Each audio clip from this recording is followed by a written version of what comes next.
রাজধানীর নিরাপত্তায় তল্লাশি জোরদার করেছে যৌথ বাহিনী।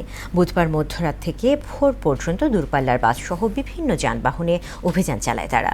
মোটরসাইকেলে হেলমেট না থাকা এবং বাসে অতিরিক্ত ভাড়া আদায়ের বিরুদ্ধে কঠোর অবস্থানের কথা জানায় আইনশৃঙ্খলা রক্ষাকারী বাহিনী।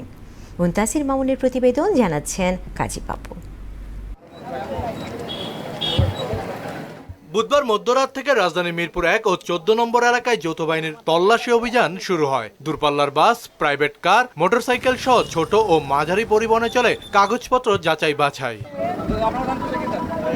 হেলমেট না থাকায় একাধিক মোটরসাইকেল চালককে জরিমানা করা হয়। পাশাপাশি অতিরিক্ত ভাড়া আদায়ের অভিযোগে কিছু দূরপাল্লার বাসের বিরুদ্ধে তদারকি চালায় যৌথ বাহিনী। জনগণের নিরাপত্তায় যৌথ বাহিনী সোচ্চার বলে মন্তব্য করেন ভাসানটেক থানার ইন্সপেক্টর রাশেদ। বিশেষ লক্ষ্যটা হচ্ছে যারা এই ঈদের ছুটিতে দেশের বাড়িতে গেছে আবার রিটার্ন করতেছে, অনেক সময় দেখা যায় যে দূরপাল্লার বাসগুলো থেকে ওনারা বিভিন্ন মাদকদ্রব্য এবং বড় বড় চালান নিয়ে আসতে পারে। আর এর জন্যই আমাদের যৌথ বাহিনীর সাথে এর জন্যই আমাদের এই চেকপোস্টটার গুরুত্বটা বেশি। নিরাপত্তা নিশ্চিতে রাজধানীর অন্যান্য এলাকাতেও এই ধরনের তল্লাশি অব্যাহত থাকবে বলে জানিয়েছে আইনশৃঙ্খলা রক্ষাকারী বাহিনী। কাজী পাপ্পু, মোহনা সংবাদ, ঢাকা।